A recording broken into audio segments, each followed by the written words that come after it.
From the sea of holes, it's the IGN Digigods. Please welcome two guys who don't look bluish. It's Wade Major and Mark Kaiser.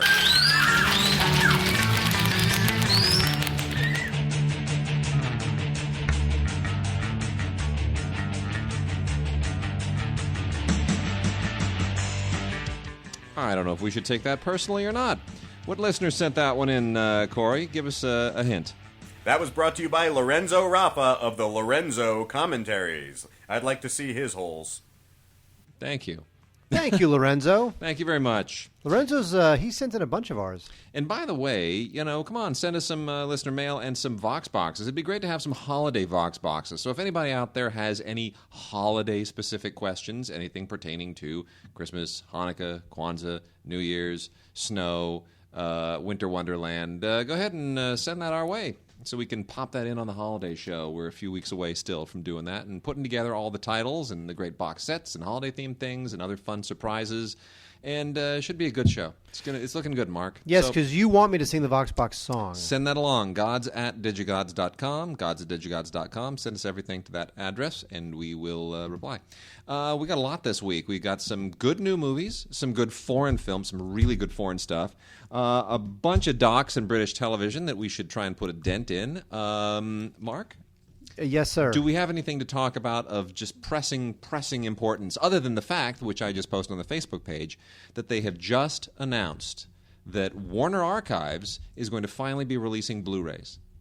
It's about time. Well, isn't that great? Well, in theory, yes, it is great. I just want to know: which films have they decided to put out on Blu-ray? Why those and not other ones? What print did they get a hold of?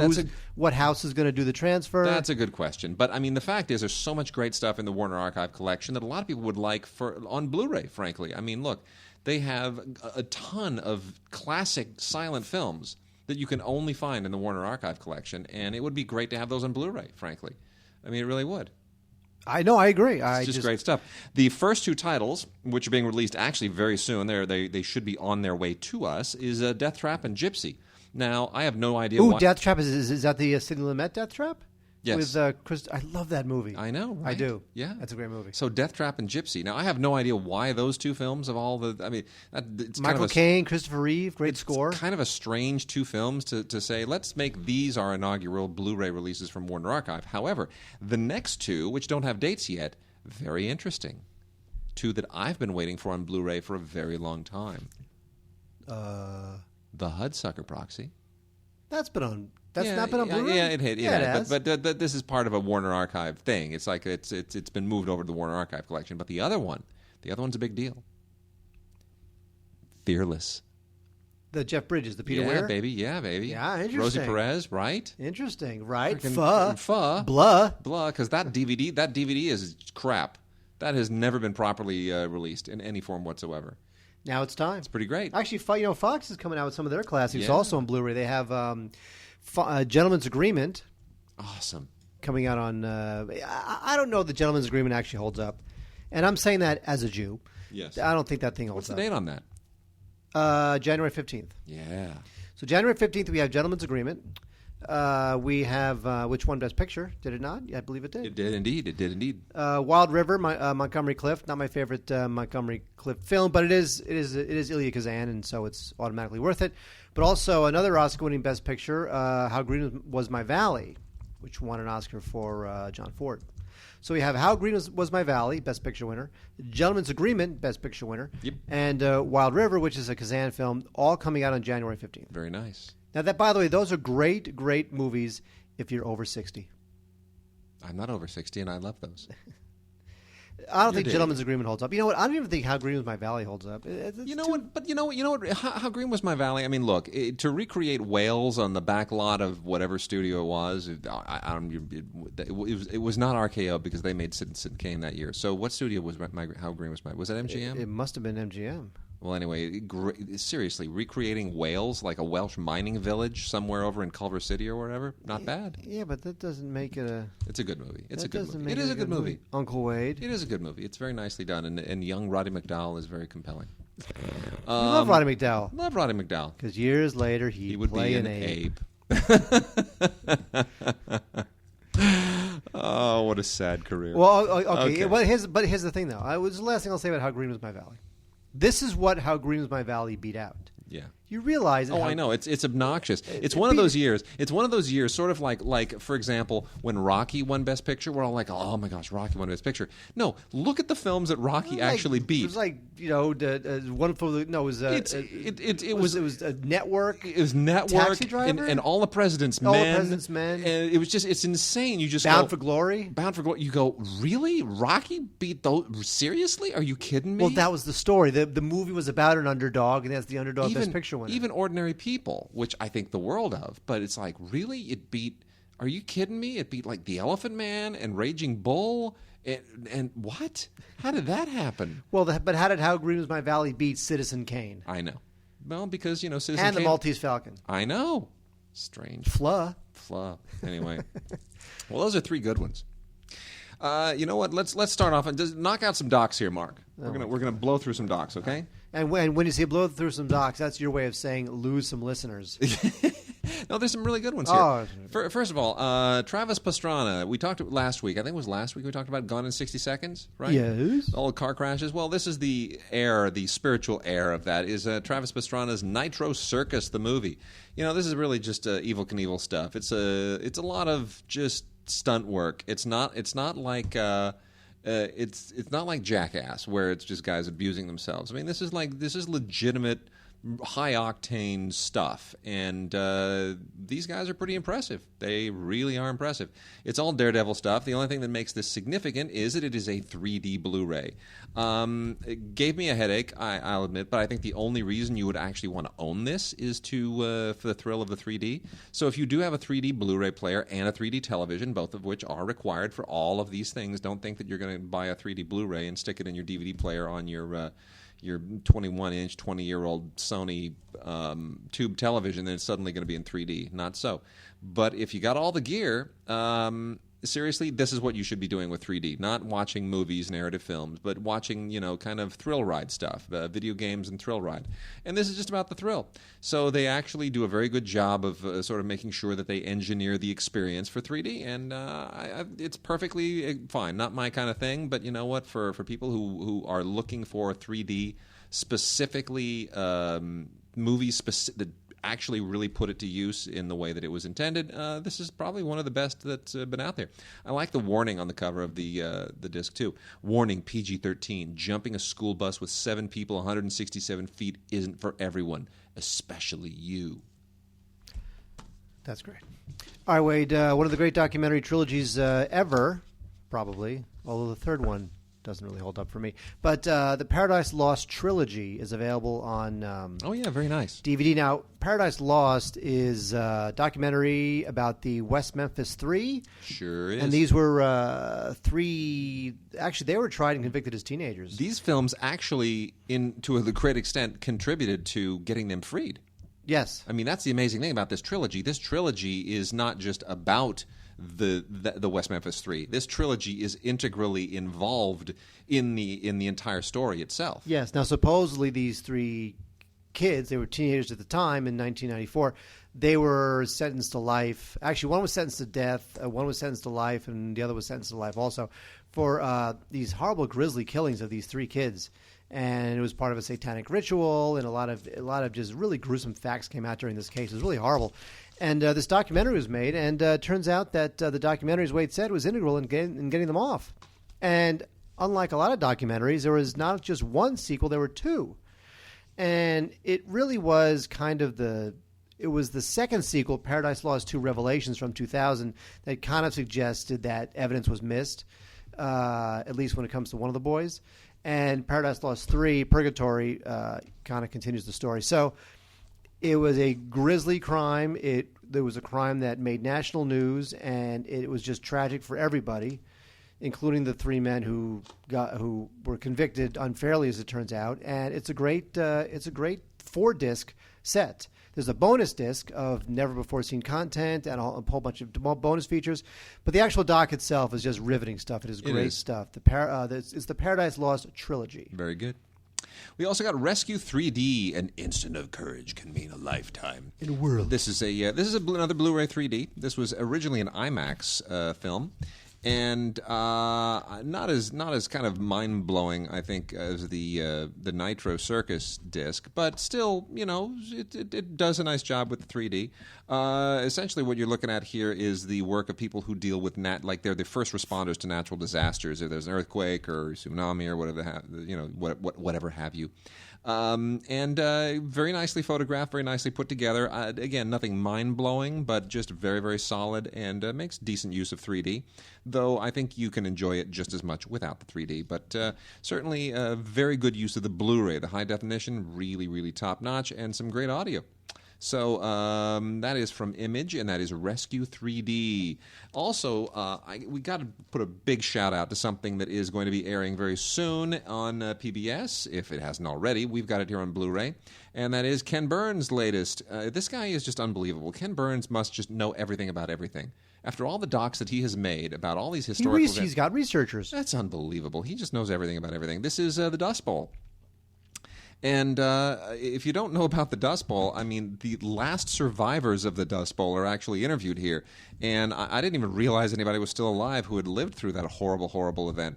This is the Dust Bowl, if you don't remember, it sort of, got overshadowed in many respects by everything else that took place during the 1930s. I mean, you had the Depression and the rise of fascism overseas, and all kinds of horrible things were going on in the 1930s. So people forget that there was this that the entire, I mean, if you've seen The Grapes of Wrath, you certainly know a little bit about it, but essentially an entire chunk of the country that would have been the breadbasket of the nation was sort of turned into a desert overnight. I mean, it was horrible. And Bound for Glory. Oh my gosh, it's just Grapes of Wrath. It is devastating, and this is a really, really impressive 4-hour-long revisitation of that horrible, horrible thing, narrated by one of the great voices of narration of all time, Peter Coyote, who he always shows up in election season. I don't know if you've ever noticed that. Peter Coyote is like one of the go-to guys. Well, he's a huge political activist, huge, like a flaming liberal. Well, he's one of those. He's like the go-to narrator. Every 2 or 4 years, you will notice that there are always commercials for Democratic candidates or Democratic causes, and Peter Coyote's voice is right there. I mean, he's one of the go-to narrator guys. It's a great voice. So, but whether or not you agree with his politics, he's a great narrator and does a wonderful job on this. It's 4 hours long. It's the Dust Bowl. It's depressing as hell, but well worth seeing. Ken Burns can do no wrong. This guy just nails it every time. You know who doesn't nail it, Wade? Sci-Fi Network. Now, I was on board with Alligator, Godzilla, Bigfoot monster, and Pythonageddon or something, or whatever those movies are that Sci-Fi Network has become famous for, those cheesy disaster films. But this one is just the worst. This is about as close to a Christmas film as Sci-Fi will ever get. It's called Snowmageddon. Hell has frozen over. Ah, yes. Snowmageddon. And this is just bad news. It has to do with possibly, I won't give it away because I know you're going to watch it, possibly a mystical, magical snow globe. And there's a reason why this is being slotted in with the documentaries, in case anybody's wondering. So Exactly. Carry on. Yes, there's a supernatural snow globe, and it's possible that when the snow globe is shaken up, the entire world actually starts to shake with earthquakes and volcanoes and whatnot. Yes. So it is a documentary. Yes.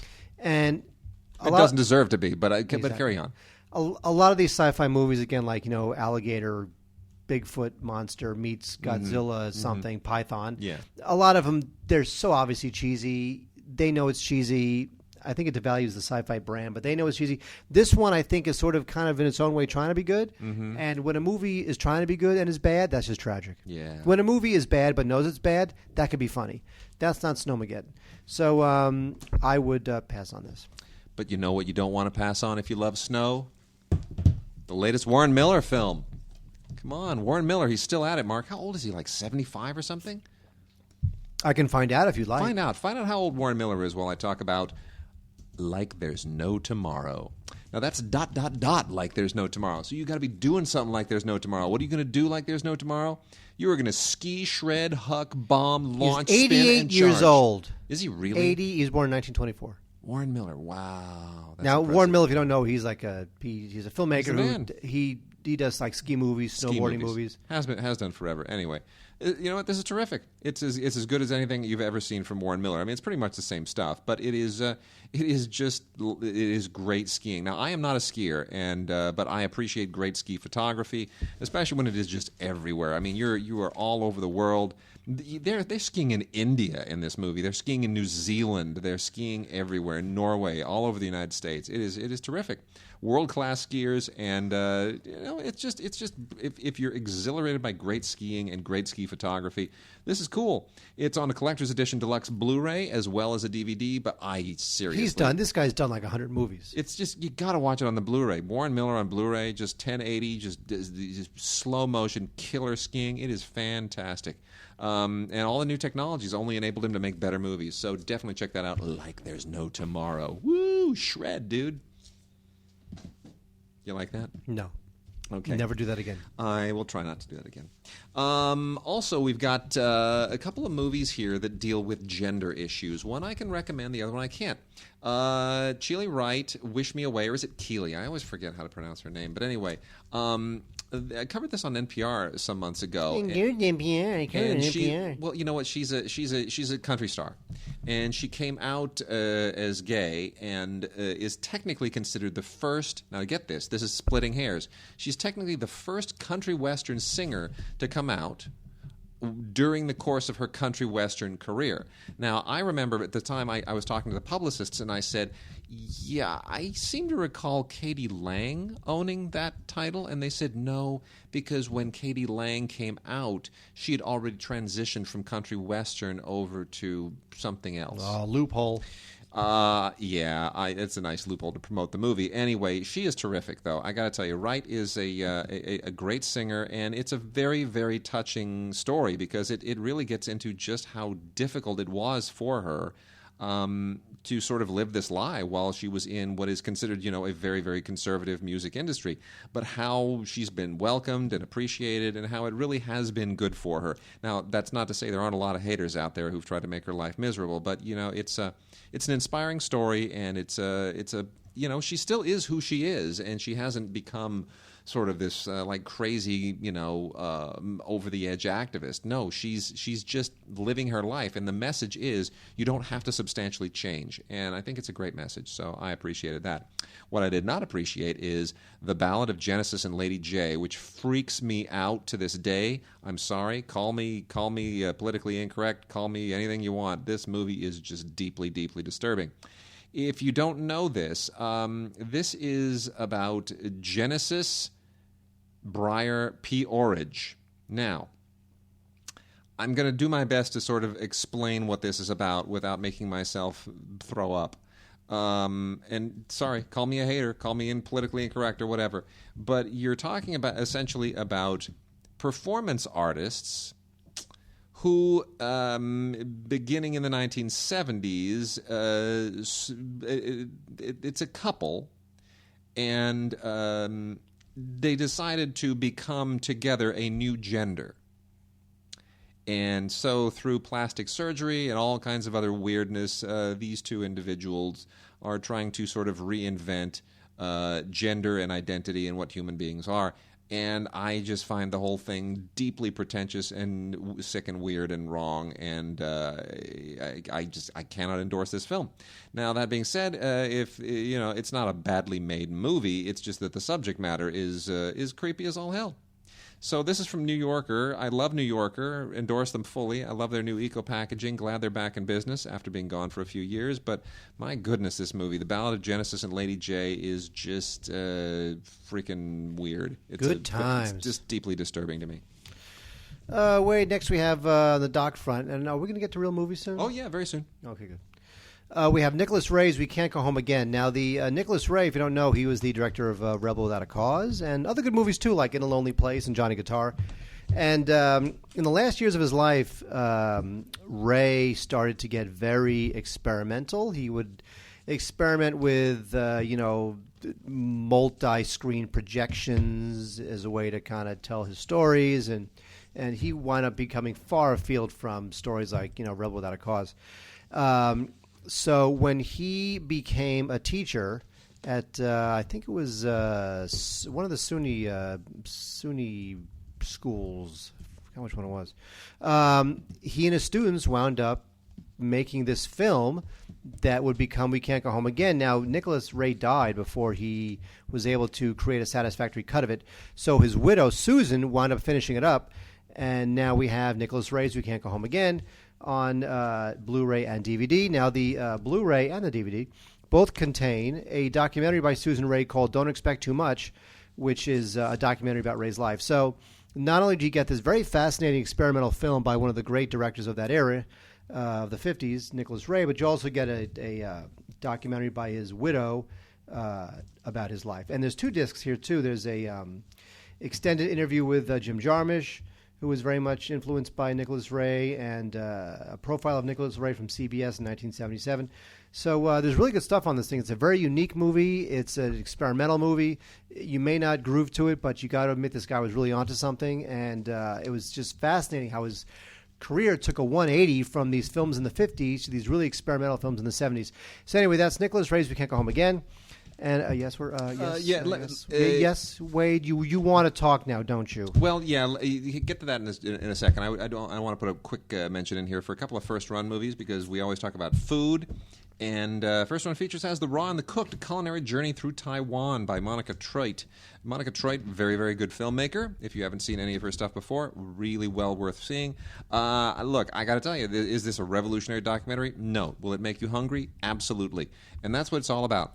I love Chinese food, but you have to understand Taiwanese food is not necessarily exactly the same thing as Chinese food. In some ways, yes. In other ways, no. But it is, boy, this will make you want to run out and find a Taiwanese restaurant in a heartbeat. I got to tell you, really, really beautiful tribute to an amazing national cuisine. And then the other one is The Island President. Which is, given all of the talk about climate change and global warming and so forth, really a very, very interesting look at an unusual and unconventional politician. This is about President Mohammed Nasheed, who is president of the Maldives. And it's a little bit about the political structure of the Maldives, which you would think, who cares? It's the Maldives. Does it really matter who runs the Maldives? It kind of does, because the Maldives, if it isn't, it was previously under a dictatorship, and he took over, and now he's making it a crusade to save the island nation, because if global warming does continue, anyone who denies global warming, talk to these people, because their island, their entire country, will be submerged. Well, and it already is starting to be submerged. So, that's the thing, is you can't... I'm not going to make a political crusade out of this, but, climate change is real to the people who see the water level creeping up to their doorstep every day. Yes. Now, this guy, Mohammed Nasheed, the subject of this film, which is a good film, The Island President, when I saw this film at the New Art in L.A., one of the great, rep houses or whatever. Absolutely. We learned afterwards that he was overthrown since the making of the film. Yeah, I know. That's a sad part of the story. And get this. So he found out that he had been overthrown, and at the end of the screening, they got him on the phone. Yeah. The guy who... Really? Yes, the guy, there's some dude... That's not part of the movie, though. No. This is like me watching the movie at the New Art. Yeah. After the movie's done, lights go up, some dude walks to the front of the house and says, "We have Mohammed Nasheed on the phone right now from the Maldives." And the guy was talking, "Where are you now? How, when you were deposed, how did that happen? Are you in exile? Are you going to get back into power?" It was really kind of powerful to hear this guy. And he's young, he's engaging. He obviously has his countrymen's, best hopes and dreams at heart. Yeah. So it's a good film. It was a great experience seeing it because, again, you got this guy on the phone from the Maldives. And This Island President, good stuff. Good stuff. Yep.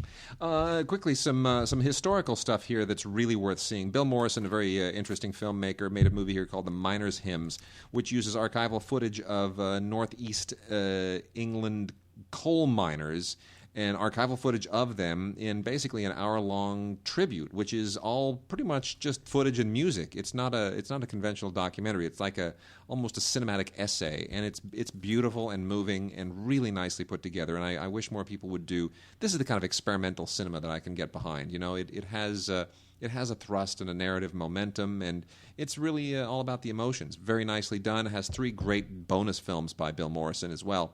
Release, Outer Borough, and The Film of Her, all of which are about 10 minutes apiece. Very, very nice stuff. We also have Whittle, the jet pioneer. And this is a really interesting story about a guy that I had never even heard of before. Frank Whittle is a British inventor and engineer who, trying to discover and master the jet engine was a big deal during World War II. And, the Nazis and the Allies were all after the jet engine, trying to master the jet engine so we can slap it on a plane. Of course, the Nazis wound up being the first and put it onto a Messerschmitt that got shot down rather handily because it wasn't very navigable. But this is Frank Whittle basically telling his own story, and it's fascinating, his whole story. I won't give you any of the details, but my goodness, this is a really, really good movie. So that's Whittle, the jet pioneer. And then lastly, a doc from BFS that I'm very fond of, How the Scots-Irish Shaped America, Born Fighting. The Scots-Irish, if you don't know, they're Irish, but they're sort of, the Irish weren't welcomed in the U.S., and the Scots-Irish weren't really welcomed in Ireland because they were originally from Scotland and they were transplanted by the British, but somehow they were just a ragtag, rabble-rousing, determined people who made their way to the United States and have contributed massively to the cultural landscape of the United States. And it's amazing how many people have Scots-Irish ancestry, not just the likes of President Reagan, but believe it or not, Rosa Parks. How about that? What? And I would even say, yours truly. Thank you very much. Of course. That's why you like that so much. My horrible, evil, angry Scots-Irish great-grandfather. So there you go. Yeah. All right, Wade, tell me these are the last 2 docs we're talking about. Yes, they are. Thank you. Although I did enjoy watching Stephen Sondheim's Company with the New York Philharmonic. I know it sounds kind of, I know we don't often say the New York Philharmonic on this show, and I know that means, this is probably some stodgy thing. Turns out it's not. Now, Stephen Sondheim fans will remember one of his early classics, a show called Company from 1970. And it's been staged on and off throughout the years by rep companies and whatnot. But in 2011, they got this all-star kind of star cast to do kind of like a limited staged version of it where it's not like a full-blown production. There's like limited props and not full choreography. And they put this thing on, and it was Neil Patrick Harris, Stephen Colbert, John Cryer, Martha Plimpton, and they put on Sondheim's Company last year, and it was a lot of fun. I'd never seen Stephen Colbert on stage in this context, and he was terrific. Neil Patrick Harris, of course, is always terrific. So all-star cast, really good stuff. Stephen Sondheim's Company with the New York Philharmonic. That's good times. And if you're a Broadway lover, which I kind of am, wait, I'm going to New York next week. I know, yeah.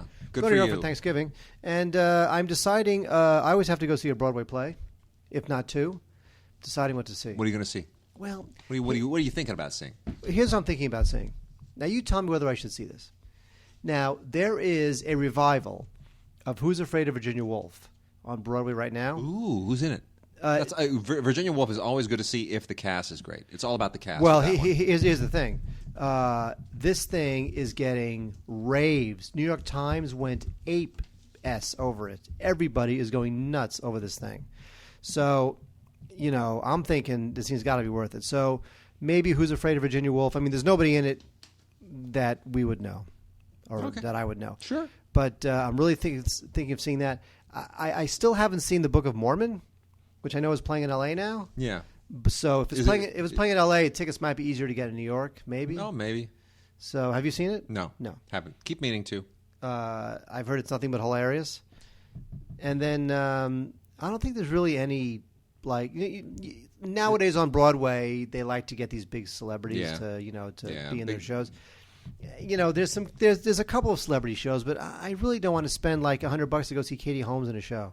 I really did. Now, I think Denzel Washington is going to be in a show next year, and I would just love to see that. You know, it was funny because back in 2005, when I was, you remember we did the show when I was remote in New York. You remember when we did that? It was terrible. That was you were terrible. on the phone. I and know, it was awful.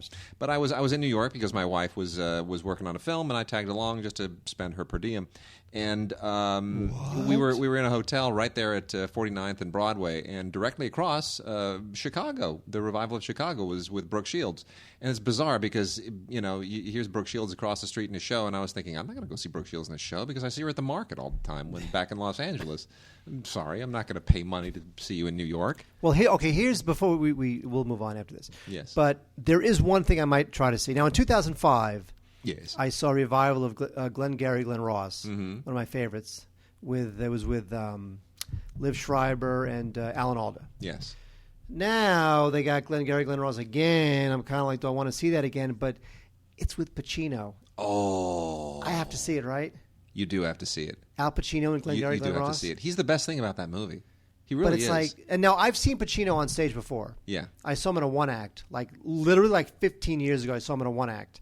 And I paid like $100 15 years ago to see him in a... Now, one act is like 40 minutes long. One act. It was him and Paul Benedict. It's pretty easy to do a Pacino impression these days. It was Pacino and Paul Benedict, who since passed away. Mm-hmm. And this was about 15 years ago. And it was a one act called Huey, and it was Pacino. But I'm looking at this thing going, I just saw Glengarry Glen Ross like 5 years ago on Broadway. Do I have to see it again? Yes. It's Pacino. Yeah. I got to go, right? Yeah, you do. Oh, my God. All right, why are we talking about this? Because there's a great PBS documentary that you got to at least rent on Blu-ray called B-Way, the abbreviation of Broadway. B-Way, Broadway, the American Musical. Yeah. This is a 3-disc set. This is PBS at its best. There's 6 episodes in this thing, and it's all about Broadway plays from the late 19th century all the way up to probably like 2004, 2005 when this thing was made. And it's great. It's got lots of great performances, lots of great actors, lots of great stories. This thing's called Broadway, the American Musical. It is 3 discs, 6 episodes. I'm telling you, this is comprehensive, great stuff. In fact, I'm surprised this wasn't directed by Ken Burns. Yes. But it's good, really good stuff. All right, Mark, the biggie this week. Wait, I'm going to check and see how much tickets are for Glengarry Glen Ross. Well, you know, they're probably going to be cheaper than the retail price for Harry Potter and the Deathly Hallows Parts 1 and 2, the 2-movie Ultimate Edition, which comes in a 6-disc brick that you could use to bludgeon someone to death with. This is, of course, year 7 of Harry Potter's endless education. He's now 47 years old. And...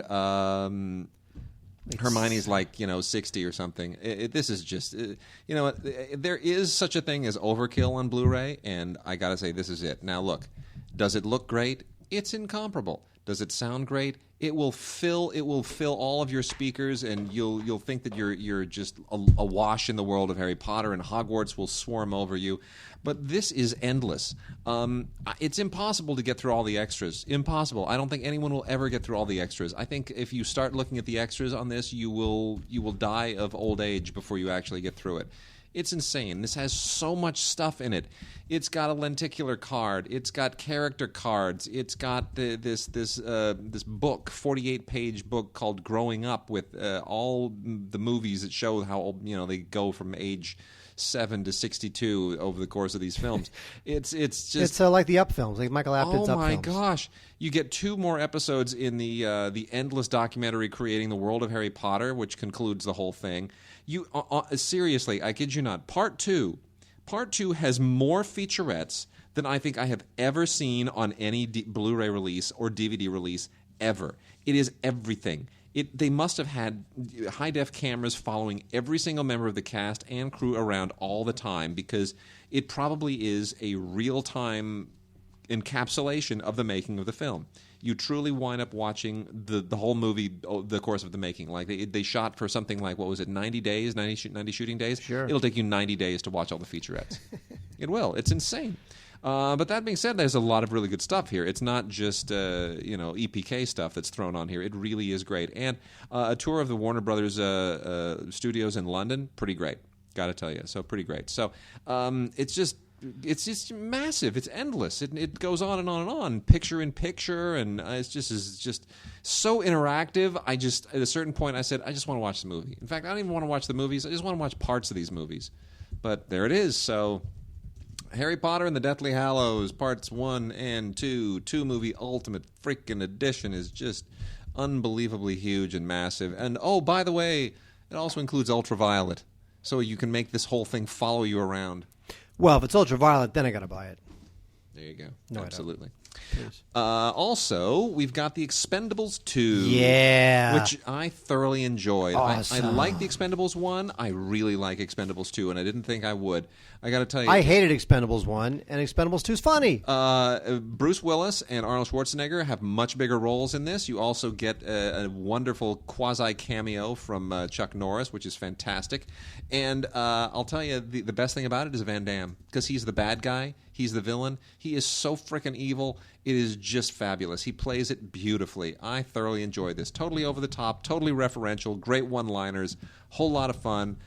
Jet Li exits the movie way too quickly. Special features on the Blu-ray digital copy ultraviolet combo disc include an audio commentary with the director, a bunch of featurettes, deleted scenes, and it's fun. It's good times, and just don't worry about the audio. It's just the explosions are loud, and they go through they rumble through your subwoofer in a beautiful way. That's the wonderful thing. Is it a great 5.1 mix? No, but the explosions, they just amp them right into the subwoofer, and it will shatter windows a block away. It's a beautiful thing.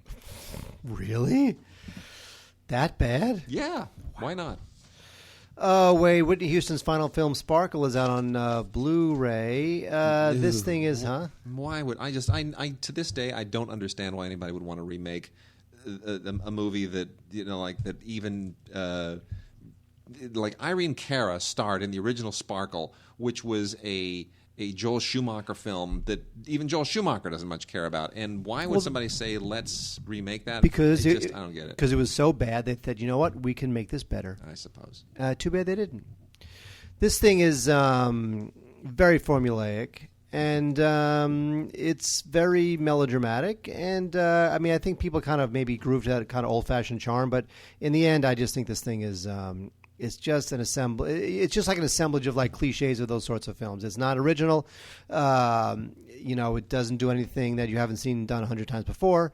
But again, it might be poignant to some people because again, it's Whitney Houston's final film performance. The movie's about this musical prodigy, I guess, Jordan Sparks, who I guess was on American Idol or something like that. Yeah, she was. Her dad's like a football player or something. I don't even know. Yeah. Musical prodigy, wants to become a star, and and her family's falling apart, and so she's whatever. Who cares? Yeah. Does it really matter? Not really. No. Anyway, Jordan Sparks, Whitney Houston, Derek Luke, Mike Epps, and CeeLo Green. So it's a good cast. Yeah. But I just think this thing is just a whole heap of cliches. Yeah. Well. Not into it. That wasn't good. We got an interesting film here. Last week we talked about Iron Sky, which is that documentary about Nazis who formed an outpost on the moon. Awesome. You remember that was a documentary from last week. Exactly. We have another documentary this week, a Blu-ray DVD combo pack from the Screamfest documentary line called Outpost Black Sun. Now, this tells another true story about Nazis, which is about the efforts by Nazi scientists to create this kind of like zombie super army thing, and it's interesting. It's real science. They actually use this today, believe it or not, and that's what happens here. Is that this is about the use of the Nazi super army technology in modern day Eastern Europe. So it's a very interesting film, completely true story, and nothing far-fetched in here at all. So the rise of the Fourth Reich is on its way, and that is Outpost Black Sun. In all seriousness, it's just a pretty silly movie, but it's relatively enjoyable, I guess, on a cheesy level. Screamfest has a reputation for these kinds of films. It's not the least bit scary, I don't think, in any way at all. Zombie Nazis are. Really not. You can't seriously. Can you be serious when you're talking about zombie Nazis? I want to see World War Z. How come you don't want to see World War Z? That trailer looked cool. Zombies. Come on, We'll talk. I love that, because like zombies used to be like, they would walk really slow and you can outrun them. But now we got zombies that run. Yeah. In fact, they run so mindlessly that they launch themselves over cliffs. I know they do. They're like lemmings. That all started when Zack Snyder remade Dawn of the Dead. Was it Dawn of the Dead he remade? Whichever one it was. Yeah, Dawn of the Dead. And then actually the only one of those that I approve of, which I think is great, is 27 Weeks Later. 28 weeks later. 28 weeks later. Yes, Yes, those are good. Both are good. The Danny Boyle film is great, but the sequel I think is even better. That's good too. Because they are running everywhere. Yes. It's like the difference between Alien and Aliens. Awesome. Suddenly, it's like entire city just zombified people filled with streets running everywhere, crashing, vomiting blood on windows of subways. It was insane. But it freaked me out. I looked at that trailer and I thought the World War Z, and I thought. This is now it's a troubled production, as people know. Yes. But I'm just saying, based on the trailer, this is what Spielberg's War of the Worlds should have been. Just thousands of CGI extras just streaming in the streets, and everyone's freaking out. I love it. Doesn't have that in him. World War Z. All right. The most unique release of the week, I'm going to proclaim it such. And timely, right? Proclaim it as such, yes. Is one of the only, I'm sure it's the first, it really is one of the only cradle-to-grave movies about Abraham Lincoln. Of course, now we have Steven Spielberg's Lincoln, which I like more than Wade. Wade had a lot of problems with it. It's worth seeing. It's just not a great movie. But in 1930, D.W. Griffith, who had one of the great silent directors of all time, Birth of a Nation, Intolerance, Orphans of the Storm, the whole nine yards, it took him until 1930, which was kind of sort of the dawn of the sound era, to direct a talkie, and his first talkie was Abraham Lincoln. And Walter Houston, of all people, this is the same Walter Houston from Maltese Falcon and the father of John Huston, the director. And the grandfather of Danny Houston, who is in Hitchcock. We love Danny Houston, Mark and I. No. He's our favorite actor of all time. He ruined Children of Men. I love that movie. Anyway, the thing with the movie is that I have to honestly say, if I really want to be honest with myself, that this is not one of Griffith's best films. No. But, it's interesting because I love the fact that that there are probably people who watched this film when it was released, 1930. Yeah. Or maybe even there were technical advisors, I'm not sure, who actually maybe even witnessed Lincoln give a speech. It's true. I mean, Lincoln died, in 1865? Yeah. So 1865, 65 years later, there was this movie comes out. Guaranteed. I bet there was somebody who at the time was 80 years old. Yeah. 85 years old, who said, I saw Lincoln speak. I saw him speak. It's kind of wild, right? Isn't that kind of wild? That's pretty wild. So, but that being said, this is not Griffith's best. No. But still, it's as a piece of film history, especially because Griffith is so synonymous with Birth of a Nation and Intolerance, which is said to have been his apology for Birth of a Nation. Yeah. And now he apologizes doubly, triply by doing Abraham Lincoln, the Emancipator. Right. You Yeah. you can see this sort of arc of Birth of a Nation and then everything he did to apologize for it over his career. Very true. So as a piece of history, it's definitely worth it. But as a film, it's not Griffith's best. But it is Abraham Lincoln. And think of it this way. We know a lot of people who grew up during World War II who heard FDR speak. Well, FDR is further back in our history than Lincoln was at this time. That's sad. Sad. Natural selection was a big deal in the independent film world earlier this year. It was a big deal at South by Southwest, and it had some Independent Spirit Award nominations last year. This is an above-average independent film. A very good performance from Rachel Harris as a woman who basically goes on a quest to find her husband's long-lost son. Very simple story. It's really just predicated entirely on the acting and the whole kind of road trip thing. But I'll tell you, Rachel Harris is really, really good. Now, she was previously in The Hangover, and not in a kind of a huge way. It's obviously not her movie, you know. It's about the guys who are having the hangover. But Rachel Harris here really gets to exercise her chops. It's just all about the acting, and it's on Blu-ray. Not a great Blu-ray, not necessarily because it's not a good transfer. Cinema Guild does good transfers of Blu-rays when they do them, but just because it's not like a dazzlingly shot movie. So you pop that up to 1080p on your home set, and you're going to kind of go, really? All right, I'm not blown away. But that being said, it really is. It's worth seeing. I'd say more a rental than a purchase. That's telling him, Wade. You know what I'm saying. I have no idea what you're saying. You know, I liked Dark Horse, which is the latest film from Todd Solondz. Now, Todd Solondz is the crazy, wacky director who has made a career out of exercising his demons in his movies. Yes, I've met Todd Solondz. I thought I was meeting E.T. and he's a lovely man, but he's physically very slight, and he's like his hand is like small and gentle. You feel like it's like a premature child shaking his hand. It's really kind of creepy. Nice guy though, very bright. But he makes very twisted films, all about kind of the underside of middle class suburban life. And this one, Dark Horse, is kind of one of his more mainstream films, actually, and. It has a good cast: Donna Murphy, Selma Blair, Christopher Walken, Justin Bartha from the Hangover films. They're in this. It's about these two 30-somethings who are sort of outcasts, and one of them even still lives in his bedroom that he had since junior high school.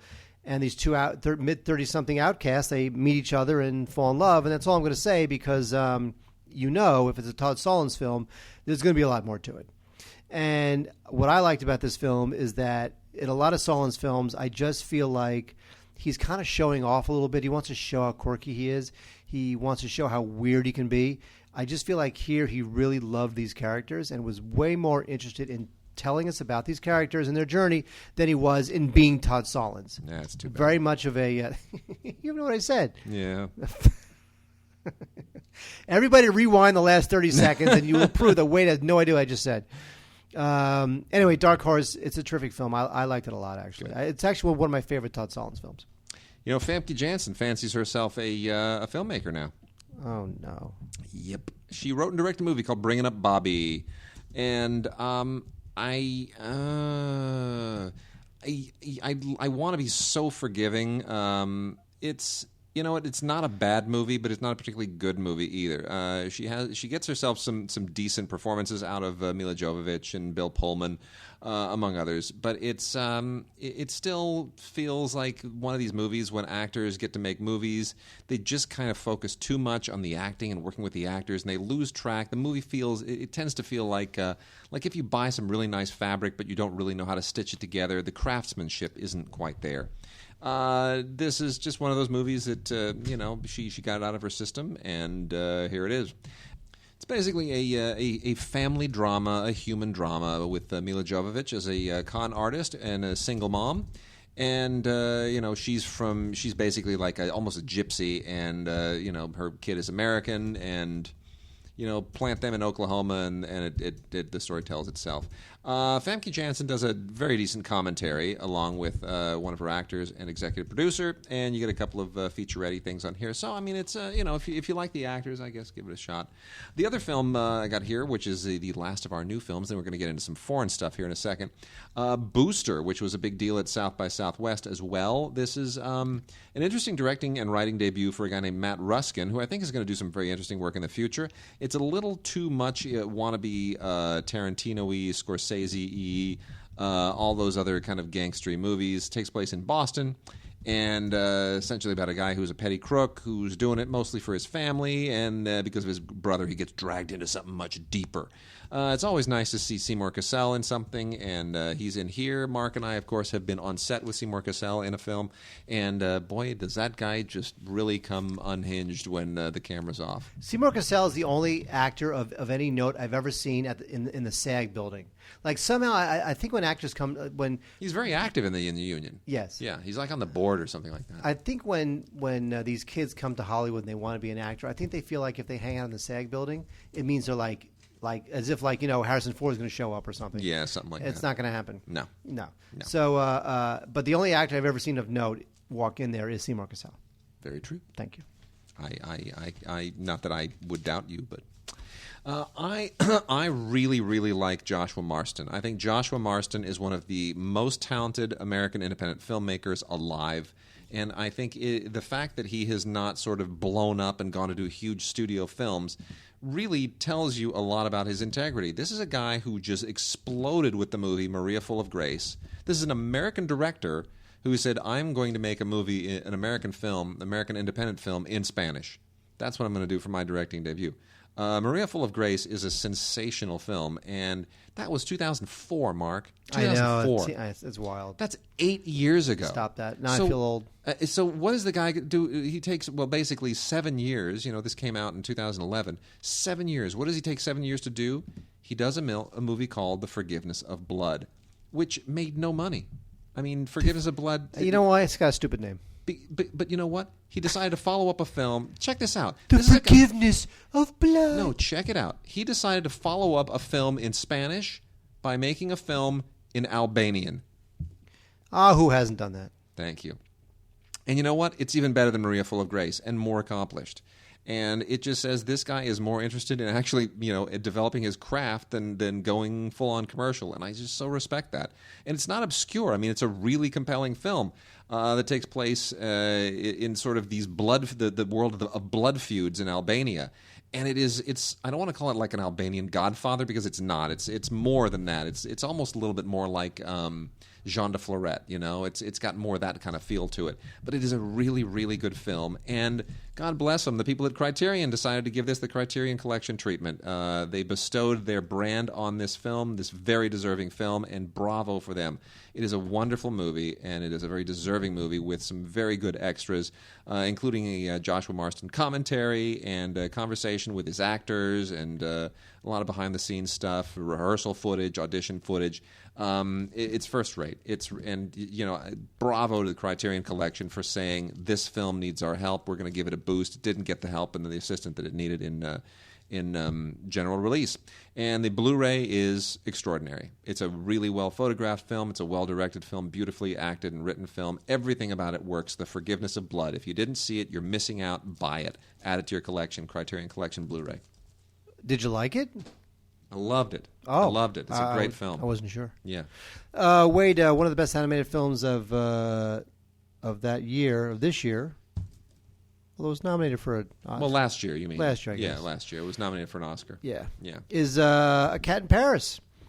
And this is a great little film. This is hand-drawn, folks. This is hand-drawn animation, and it is absolutely delightful, and it is thrilling, and it is French, and I loved it. And it's about a cat who... during the day, he lives with his family, whatever, doing cat things, peeing everywhere and barfing on rugs and stuff. I don't know. Cat with a double life. Yes, but by night he hangs out with a cat burglar. Yeah, it's awesome. So it's great. This is hand drawn stuff. It's almost noirish in the way, kind of like a lot of these big silhouettes and 50s kind of storybook palette, and it's great stuff. It really is good stuff. I really like this thing a lot. A Cat in Paris. It's available on Blu-ray. This is not Pixar. This is something that is much more unique, and yet still thrilling to watch, emotional. It's really good stuff. It's got a great jazzy score, and it's great. A Cat in Paris on Blu-ray is just terrific. Check it out. Excellent. Wait, what is that? You didn't like that movie, did you? Weekend? Yes. No, this is the Jean-Luc Godard Weekend. Oh, this is not the... No, not the the one about the gay couple? The gay one-night stand from about a year ago. No, this is the Jean-Luc Godard Weekend from 1967, which is both funny and disturbing. This is supposed to be a satire, but it's really Godard just venting his rage against the modern world, which is pretty much what he does in most of his films at a certain point.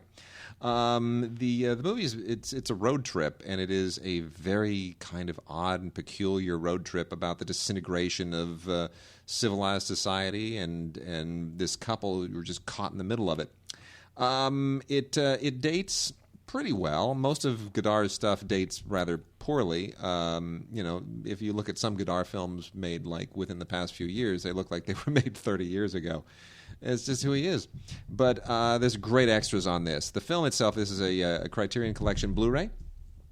And it's a lovely transfer. They preserve the look of cinematographer Raoul Coutard's very dated photography, which is, you could have tweaked this a little bit, but the garish colors and the kind of the strange palette of colors is very much preserved. So it looks like a movie from 1967 in every conceivable way, and that's nice because Raoul Coutard is one of the great cinematographers of all time, one of the authors of the French New Wave, frankly, along with all of the directors that he worked with. And you get interviews here with some of the actors and Raoul Coutard and Claude Miller, the great director as well, who was an assistant director on this film. Stuff from French television, behind-the-scenes stuff. It's really pretty great. And there's even a new video essay by writer and filmmaker Kent Jones that's very, very good. And I usually don't like those video essay things, but this is pretty first-rate. And the big Criterion release of the week, which you got to get if you are any kind of a serious art film, foreign film fan, I got myself right here, the Blu-ray special edition with an explicit content warning on it, I might add, of Pasolini's Trilogy of Life. Pasolini, of course, one of the most controversial directors of all time. This is the guy who made Salo, which is also one of the more controversial Criterion Collection releases. Salo is a film that just revolts everyone who sees it. Pasolini himself, very controversial figure, kind of a tempestuous Marxist, caught between his Marxism and his Catholicism, and wound up dying at the hands of a young male prostitute who stabbed him to death after he solicited him for sex. That's the story of Pasolini. That being said, an incredibly talented filmmaker who vented all of his demons in his movies in a just brilliant, brilliant way. And these three films are absolutely worth seeing. From 1971, 2, and 4, the Decameron, the Canterbury Tales, and Arabian Nights. This is his trilogy of life, which I should point out is they aren't sort of a trilogy of one story. They're a trilogy of they're literary. It's a literary trilogy, all of them based on famous works of literature, and it is really incredibly audacious. It is all of those things that you expect from Pasolini, which is kind of like if Fellini had absolutely no self-control whatsoever, he would have made these three films. The essays and the behind-the-scenes stuff and the featurettes here, it is almost endless. And the stuff that I have to say is really, really worth checking out. There is a documentary here called The Lost Body of Alabec from 2005, which is about a sequence that was originally supposed to be in the Decameron and is lost.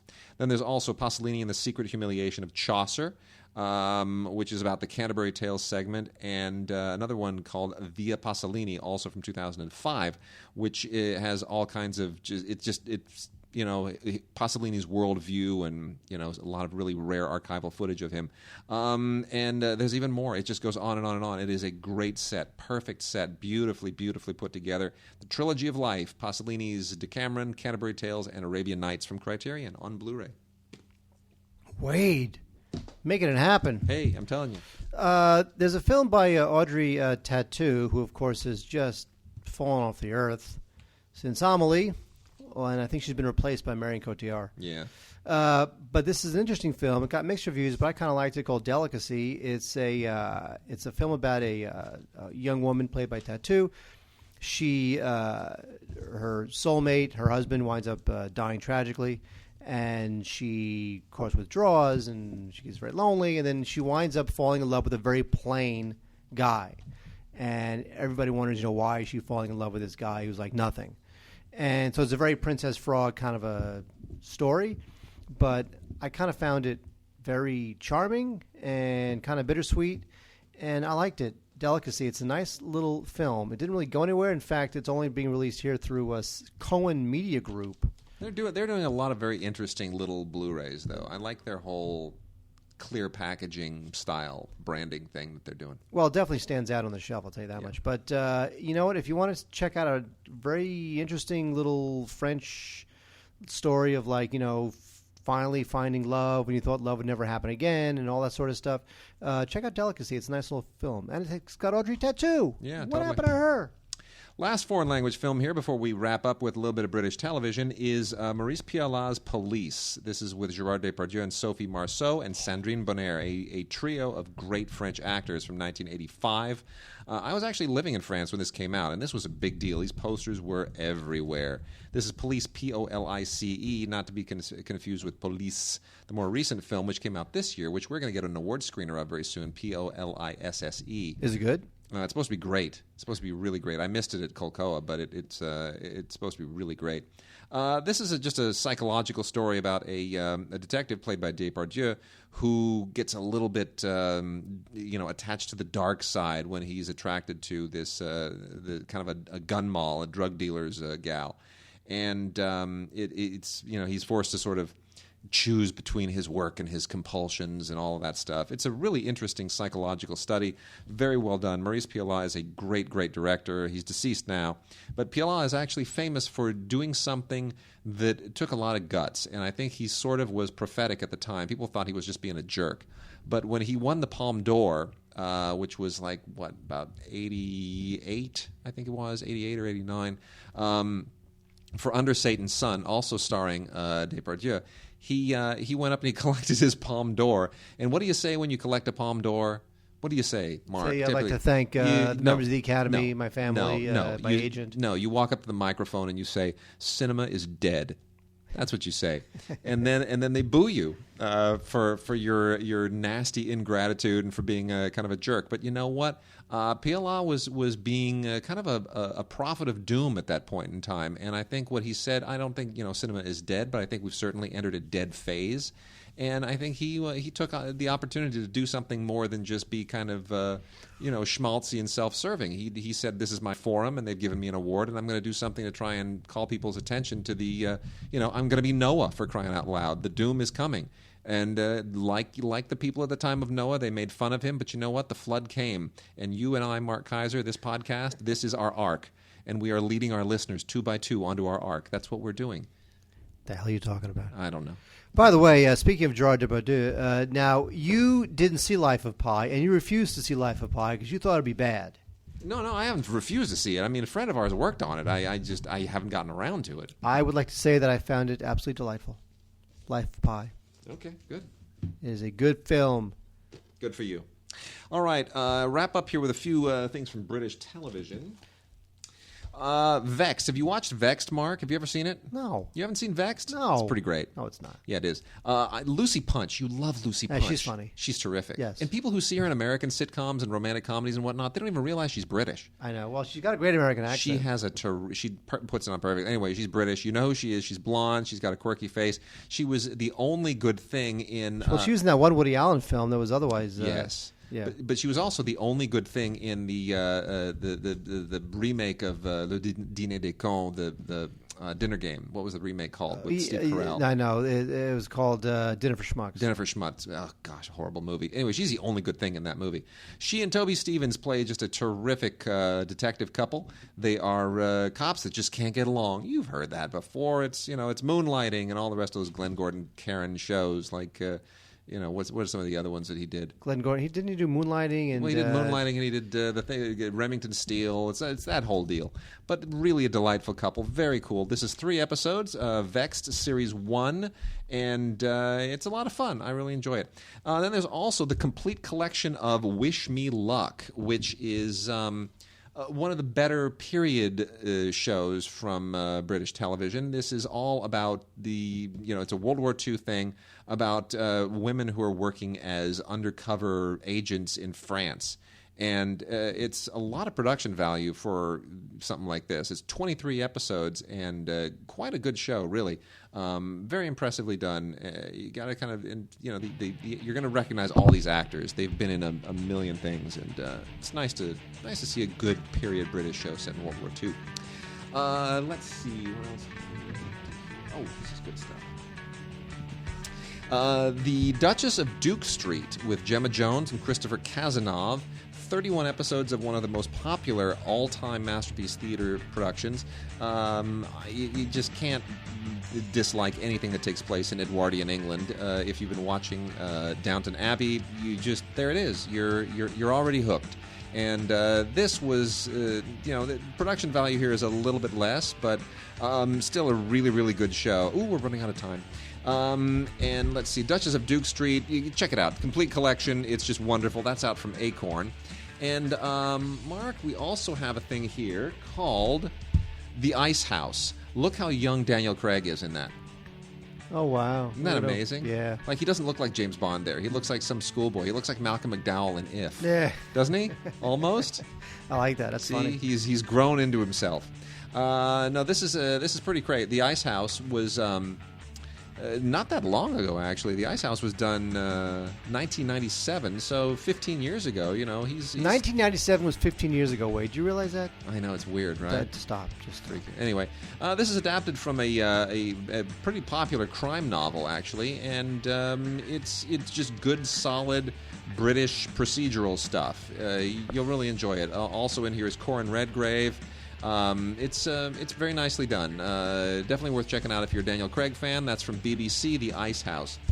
And with that, Mark, I think we are done. You really, that was like a runaway train of British stuff. You know what? We gotta knock it out. We're gonna have more British stuff, by the way, on the holiday show. Oh, thank God! Will we? Thank God! Yeah, I know, you're looking forward to fans that. love that.